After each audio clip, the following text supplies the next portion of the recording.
Assalamualaikum warahmatullahi wabarakatuh. Sebelumnya, perkenalkan saya Anissa Fardis dengan NIM A41020013 dari Program Studi Pendidikan Matematika, Fakultas Keguruan dan Ilmu Pendidikan, Universitas Muhammadiyah Surakarta. Video ini akan berisi mengenai penjelasan bagaimana proses pembuatan soal. Pada kali ini, saya memilih topik transformasi geometri yang merupakan materi pada kelas 9 SMP atau sekolah menengah pertama. Selanjutnya, saya akan menjelaskan apa saja bagian yang akan ada dalam video ini. Bagian pertama yaitu argumentasi saya mengenai mengapa soal-soal yang telah saya buat dikategorikan sebagai soal HUTS. Bagian yang kedua yaitu berisi mengenai analisis dari Reuters. Bagian yang ketiga berisi mengenai korespondensi. Bagian yang keempat berisi rangkuman mengenai apa saja yang telah saya jelaskan dalam video ini. Untuk bagian pertama yaitu argumentasi mengenai soal-soal yang telah saya buat, mengapa dapat dikategorikan sebagai soal HUTS. Sebelumnya, saya akan menjelaskan secara singkat apa itu soal HUTS. Soal HUTS atau Higher Order Thinking Skill merupakan suatu keterampilan yang sering dilibatkan dalam proses pembelajaran sejak zaman dahulu. HUTS atau Higher Order Thinking Skill ini termasuk ke dalam taksonomi Bloom yang mana merupakan kumpulan kata kerja operasional yang terdiri dari analyze atau C4, evaluate atau C5, dan create atau C6. Baiklah, saya akan menjelaskan mengapa soal nomor 1 ini dikategorikan sebagai soal Higher Order Thinking Skill atau HUTS. Yang soalnya yaitu, perhatikan gambar di bawah ini. Sebuah kantor arsitektur Danastri Studio membuat gambar desain rumah perumahan yang digambar di atas sebuah bidang kartesius yang telah diberikan kepada beberapa konsumen perumahan tersebut. Andi dan Lisa merupakan salah satu konsumen dari kantor arsitektur Danastri Studio. Andi menginginkan kamar 3 memiliki WC dengan penempatan hasil refleksi dari WC yang berada di dapur dengan sumbu Y. Namun, Lisa menginginkan penempatan WC dari ide Andi direfleksikan kembali derajat garis H sama dengan 2, yang merupakan garis yang sejajar dengan sumbu X pada koordinat berapakah WC yang akan dibangun. Soal nomor 1 ini memiliki kompetensi dasar 4.5, menyelesaikan masalah kontekstual yang berkaitan dengan transformasi geometri, refleksi, translasi, rotasi, dan dilatasi. Indikatornya yaitu menyelesaikan masalah kontekstual yang berkaitan dengan transformasi geometri. Indikator soal nomor 1 diberikan narasi mengenai sebuah desain rumah dengan permasalahan yang berkaitan dengan transformasi geometri, yaitu refleksi. Siswa diminta untuk menganalisis pernyataan yang telah diberikan. Soal nomor 1 ini kategorinya C6 atau menciptakan. Alasannya, pada soal nomor 1, peserta didik atau siswa dituntut untuk merekonstruksi hasil dari pernyataan-pernyataan yang telah diberikan. Hasil akhirnya bagaimana? Karena pada soal nomor 1 diberikan pertanyaan yaitu, pada koordinat berapakah WC yang akan dibangun? Sehingga siswa dituntut untuk merekonstruksi hasil dari beberapa pernyataan yang telah diberikan oleh Andi dan Lisa. Hasil akhirnya bagaimana? Untuk soal nomor 2, soalnya perhatikan gambar di bawah ini. Untuk gambarnya sama dengan gambar soal nomor 1. Sebuah kantor arsitektur Danastri Studio membuat gambar desain rumah perumahan yang digambar di atas sebuah bidang kartesius yang telah diberikan kepada beberapa konsumen perumahan tersebut. Putri yang merupakan salah satu konsumen kantor arsitektur Danastri Studio menginginkan sedikit perubahan pada desain tersebut. Putri menginginkan bagian dapur dirotasikan sebesar 90 derajat dengan pusat 2,1 dan selanjutnya Putri menginginkan area dapur tersebut didilatasi dengan pusat 0,0 dengan skala 2. Bagian rumah mana saja yang harus dirubah juga jika perubahan yang diinginkan oleh Putri tersebut terwujud. Kompetensi dasar dan indikator sama dengan soal nomor 1. Namun indikator soalnya untuk soal nomor 2 yaitu diberikan narasi mengenai sebuah desain rumah dengan permasalahan yang berkaitan dengan transformasi geometri, rotasi, dan dilatasi. Siswa diminta untuk mengevaluasi mengenai pernyataan yang diberikan. Soal nomor 2 ini termasuk dalam kategori C5 atau mengevaluasi. Alasannya, siswa atau peserta didik dituntut untuk menyimpulkan dan memberi argumentasi berdasarkan pertanyaan dan pernyataan-pernyataan yang terdapat dalam soal nomor 2. Pertanyaannya yaitu bagian rumah mana saja yang harus dirubah. Juga jika perubahan yang diinginkan oleh putri tersebut terwujud, siswa dituntut untuk menyimpulkan dan memberi argumentasi. Setelah siswa melakukan berbagai penyelesaian terhadap permintaan-permintaan putri. Selanjutnya, siswa memberi argumen bagian mana saja yang terimbas dari pernyataan atau permintaan yang putri berikan. Untuk soal nomor 3 terdapat gambar teknisi yang sedang memperbaiki laptop. Untuk soalnya, seorang teknisi di Nusantara Komputer telah memperbaiki kursor tersebut dan mencobanya dengan menampilkan gambar diagram Cartesius dengan berisi kotak-kotak yang memenuhi layar kotak tersebut. Jika dimisalkan bahwa layar laptop merupakan hasil dilatasi dari touchpad, sehingga hasil pergeseran kursor merupakan translasi dari pergerakan dari touchpad. Jika titik 0,0 dimisalkan terletak di pojok kiri bawah, kemudian teknisi mencoba menggerakkan kursor dari pojok kiri bawah hingga setengah garis tepi kiri touchpad dan menghasilkan koordinat 1,6. Jika titik tertinggi layar adalah 0,16, apakah laptop tersebut sudah benar? Kompetensi dasar dari soal nomor 3 dan indikatornya sama dengan soal nomor 1 dan 2. Namun indikator soalnya berbeda. Diberikan narasi sebuah permasalahan yang telah diselesaikan mengenai laptop yang berhubungan dengan dilatasi dan translasi. Siswa diminta untuk mengevaluasi mengenai pernyataan yang telah diberikan. Soal nomor 3 ini dikategorikan sebagai celima atau mengevaluasi. Alasannya, siswa dituntut untuk menyimpulkan hasilnya. Apakah hasil tersebut sudah benar atau salah? Karena siswa dituntut untuk menyelesaikan terlebih dahulu pernyataan dan permasalahan yang terdapat dalam soal nomor 3, kemudian dituntut untuk menyimpulkan apakah yang telah diselesaikan pada soal nomor 3 tersebut benar atau salah.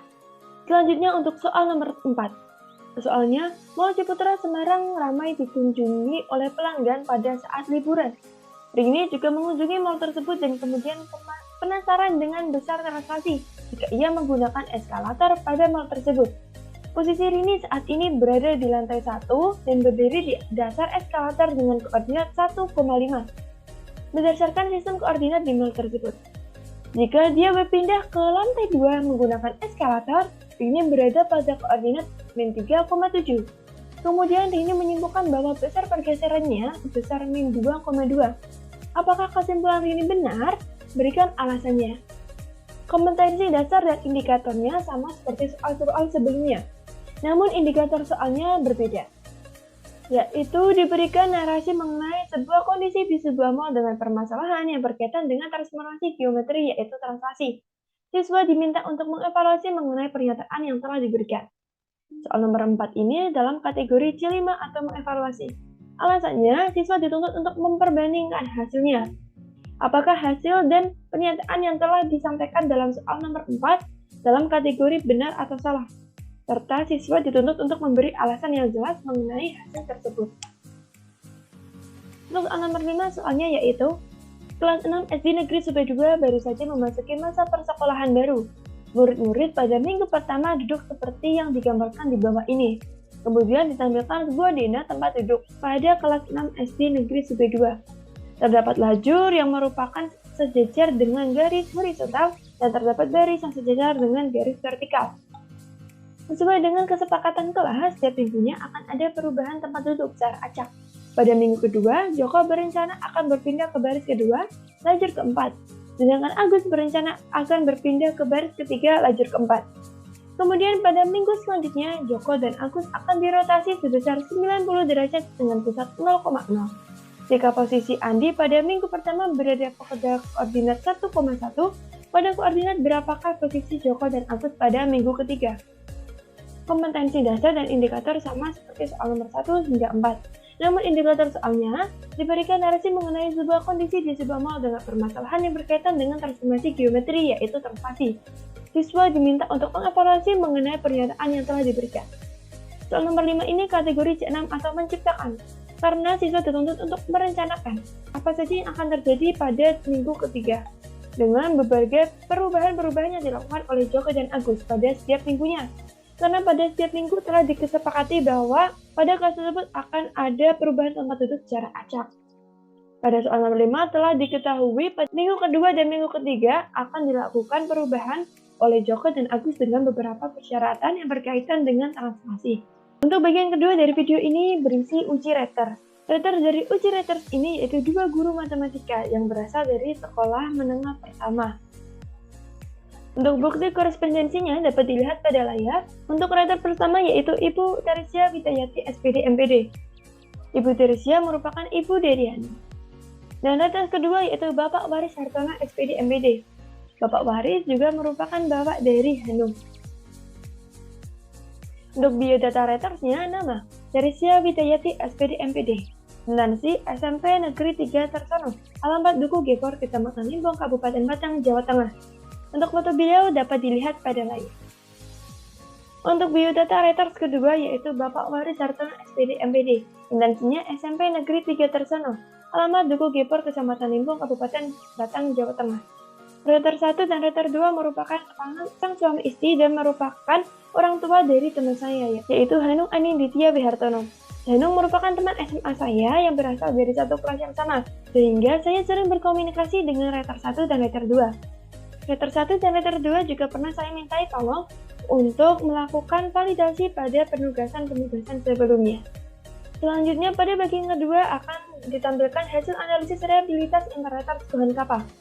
Selanjutnya, reliabilitas interwriter adalah tingkat kesalahan pengukuran tes yang dikaitkan dengan perbedaan tingkat, skor, atau pengamatan yang telah diberikan oleh evaluator berbeda dari peristiwa atau fenomena yang sama.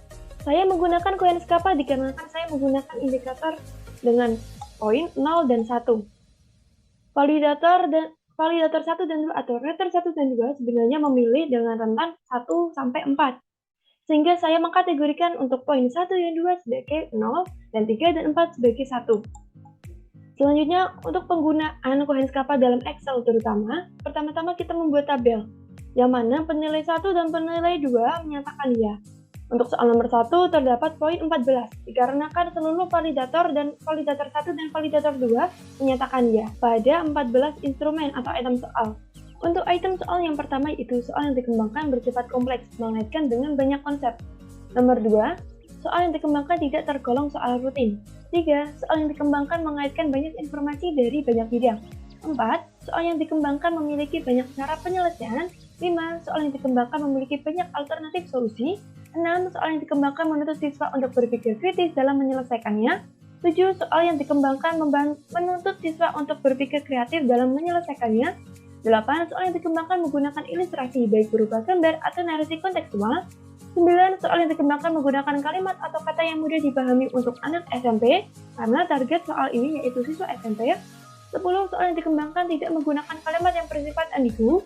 11, soal yang dikembangkan bersifat lugas dan tegas. 12, soal yang dikembangkan sesuai dengan standar kompetensi.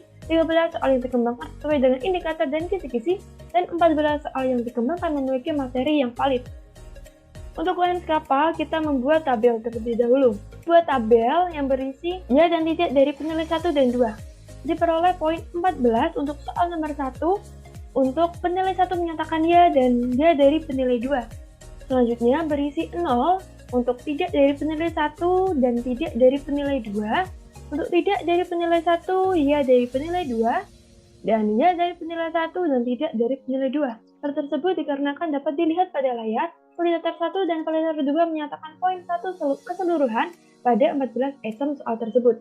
Selanjutnya kita membuat PE. Penggunaan PE untuk Excel dengan rumus sama dengan MMULTI dengan tanda kurung K11 sampai K11 hingga L11 atau dalam tabel yaitu tidak untuk penilai 1 dan ya untuk penilai 2, tidak untuk penilai 1 dan tidak untuk penilai 2, koma M10.2 M11 atau M10 hingga M11 yaitu hasil penjumlahan dari ya penilai 1, ya penilai 2 ditambah ya penilai 1 ditambah ya penilai 2. Kemudian tidak penilai 1 dan tidak dari penilai 2 dijumlahkan. Hasilnya yaitu 14 dan 0 dibagi M12 kuadrat. M12 yaitu penjumlahan dari keseluruhan dikuadratkan.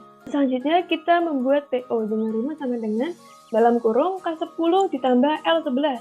K10 yaitu penilai 1 menyatakan ya dan penilai 2 menyatakan ya pada tabel yaitu 14 poin ditambah L11 yaitu penilai 1 menyatakan tidak dan penilai 2 menyatakan tidak yaitu poinnya 0 dibagi sum atau jumlah dari K10 hingga L11. atau dapat langsung, yaitu penjumlahan dari keseluruhan pada kotak tersebut. Untuk yang terakhir kita membuat K-nya, yaitu untuk menentukan apakah kriteria tersebut. K dengan rumus J18 kurangi J17. Untuk kriterianya dapat dilihat pada tabel.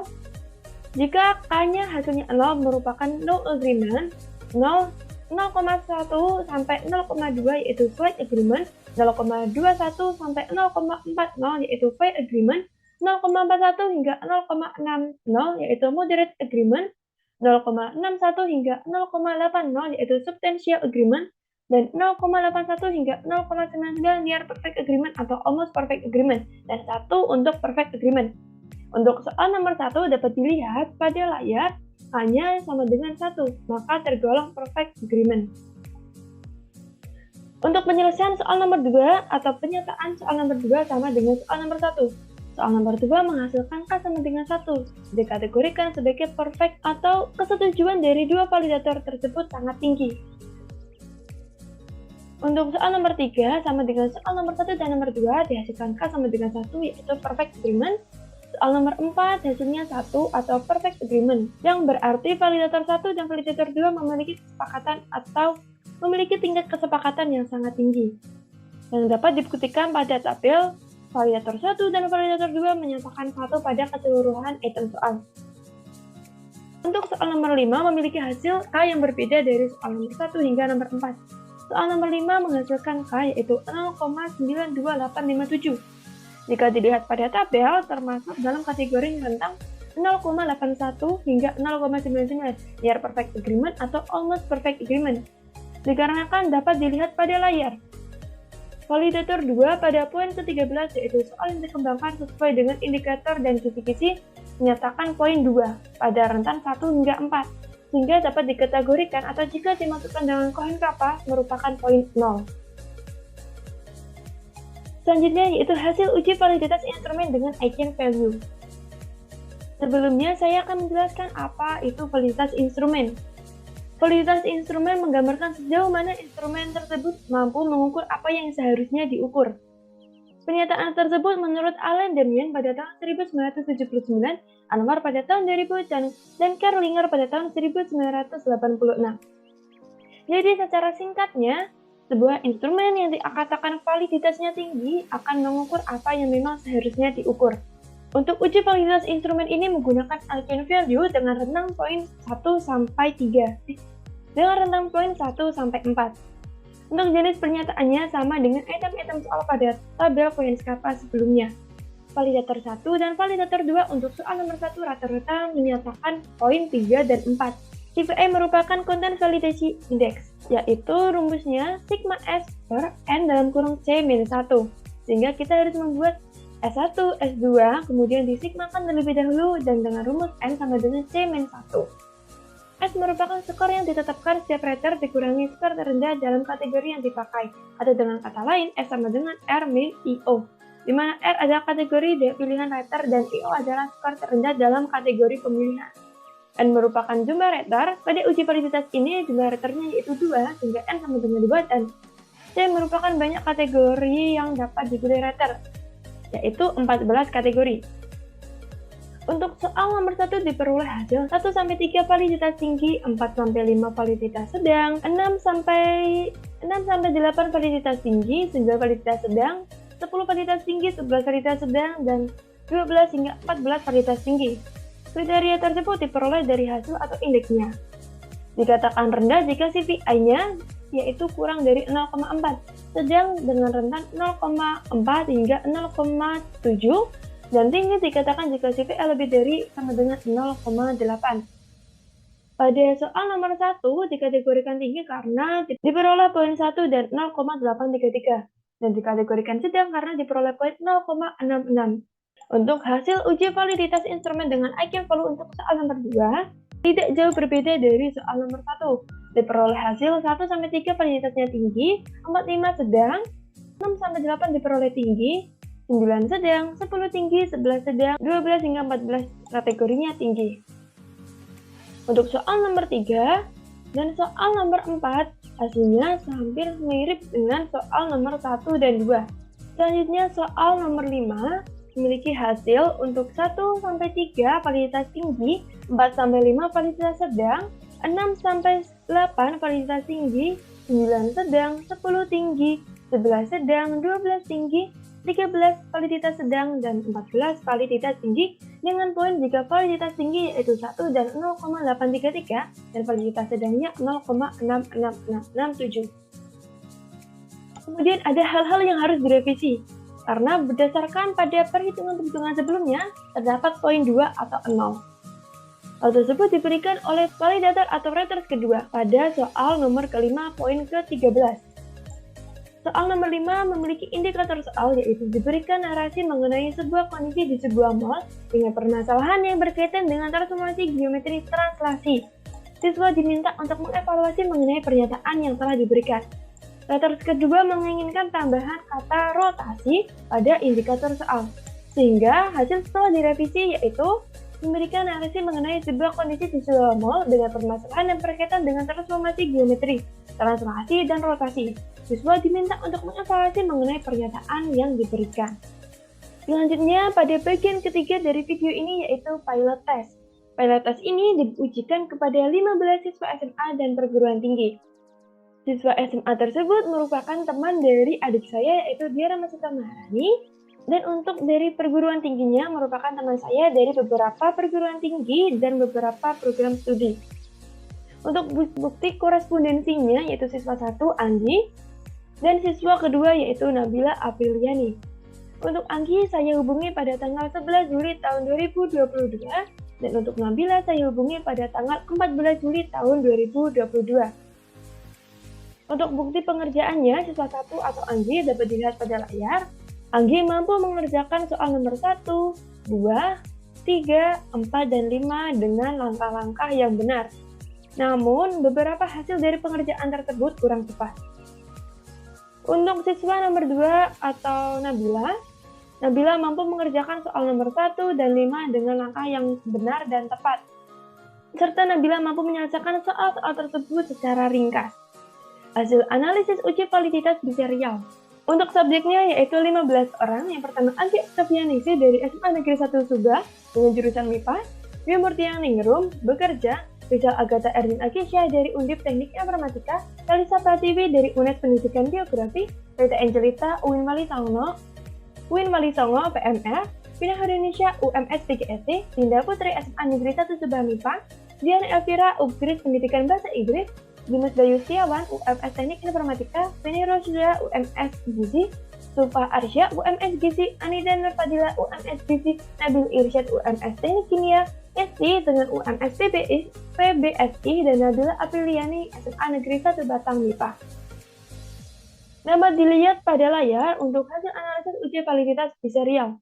Mengapa saya menggunakan uji validitasnya biserial? Karena saya menggunakan 2 poin, yaitu 0 dan 1. 0 untuk jawaban yang salah dan 1 untuk jawaban subjek yang benar.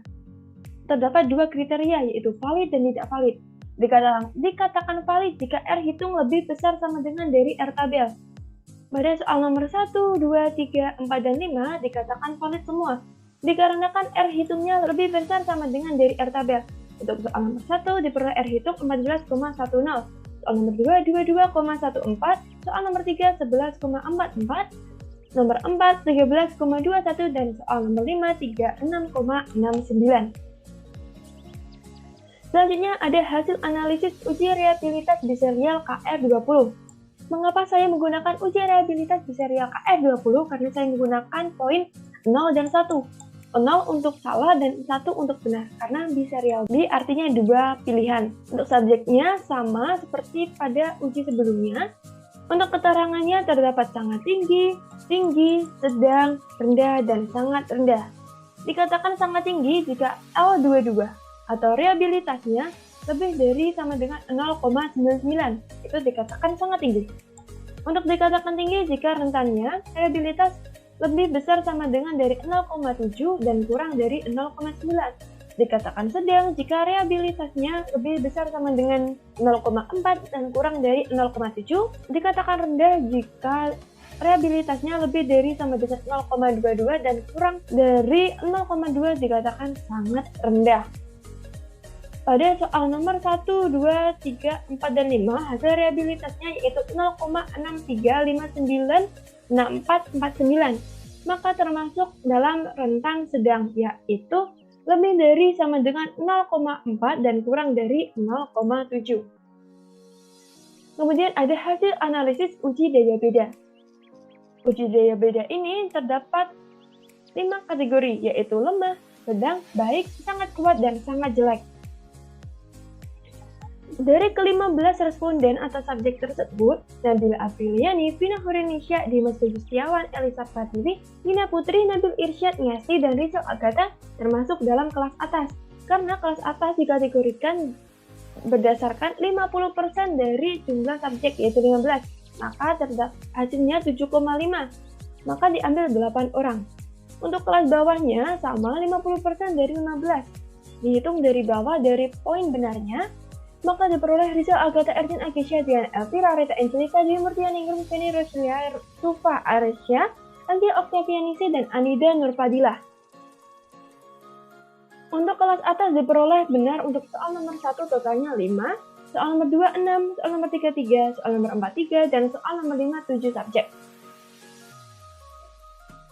Untuk kelas bawah diperoleh benar untuk soal nomor 1, 2, 3, 4, dan 5, yaitu 1, 1, 1, 1, dan 3. Untuk uji daya beda ini dikatakan pembedanya lemah jika hasil rentangnya yaitu 0 hingga 0,20 dari DP. Kemudian dikatakan daya pembeda sedang untuk 0,21 hingga 0,40. Dikatakan pembeda baik untuk 0,41 hingga 0,70. Dikatakan pembeda sangat kuat untuk 0,71 hingga 1. Dan untuk pertanda negatif maka pembedanya sangat jelek. Untuk soal nomor 1, 2, dan 5 dikatakan baik, maka dalam rentang 0,41 hingga 0,70. Untuk soal nomor 1 memperoleh poin 0,5, soal nomor 2 0,625, dan soal nomor 5 yaitu 0,5.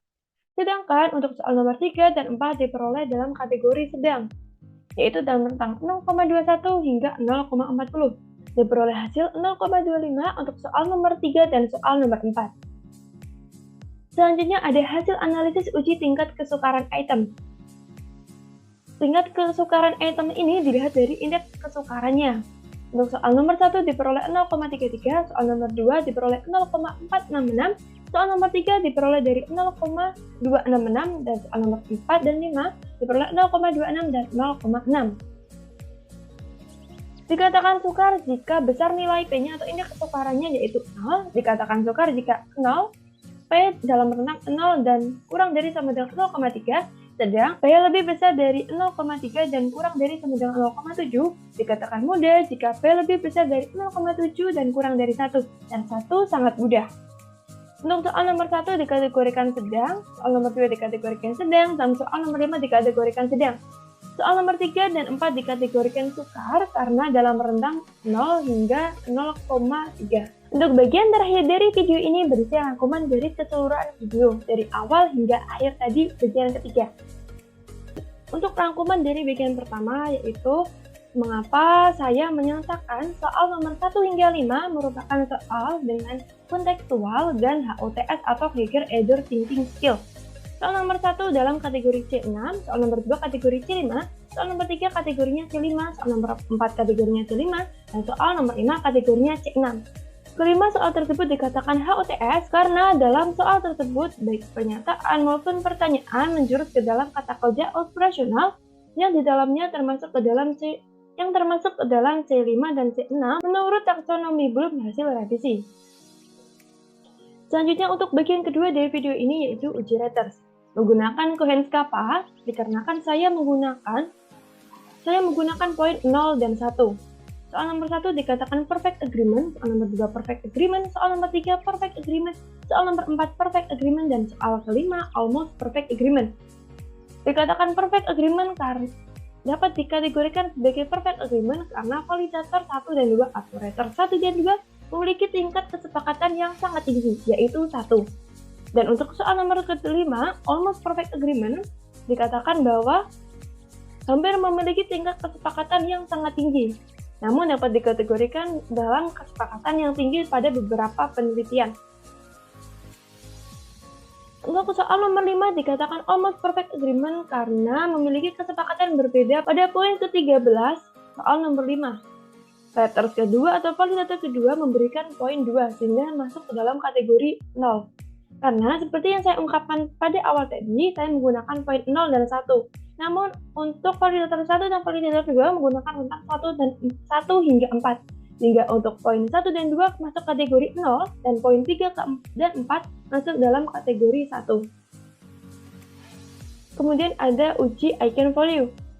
Terdapat hasil dengan rata-rata validitas tinggi dan validitas sedang untuk soal nomor 1 hingga nomor 5. Untuk validitas tingginya diperoleh poin 1 dan 0,833. Untuk validitas sedangnya rata-rata diperoleh poin 0,666. Selanjutnya untuk bagian ketiga dari video ini yaitu uji korespondensi. Uji korespondensinya ada beberapa uji. Yang pertama, uji validitas biserial. Mengapa saya menggunakan uji validitas biserial? Karena saya menggunakan poin 0 dan 1. Karena biserial tersebut menggunakan dua kategori yaitu 0 dan 1. Dari kelima soal tersebut, uji validitas biserialnya dikatakan valid. Kemudian ada uji reliabilitas biserial KR20. Saya juga menggunakan rentang 0 dan 1. Untuk hasilnya, soal 1 dan 5 diperoleh hasil uji reliabilitas biserial KR20-nya sedang. Kemudian ada uji daya beda, 3 soal dikategorikan baik dan 2 soal dikategorikan sedang. Dengan hal tersebut, maka kelima soal tersebut tidak perlu adanya revisi. Soal dapat direvisi jika termasuk dalam kategori lemah dan sangat lemah. Kemudian untuk yang terakhir yaitu uji tingkat kesukaran items. 3 soal dikategorikan sedang dan 2 soal dikategorikan suka. Terima kasih telah menyaksikan video ini. Semoga video ini bermanfaat bagi kita semua. Wabillahi taufik wal hidayah. Wassalamualaikum warahmatullahi wabarakatuh.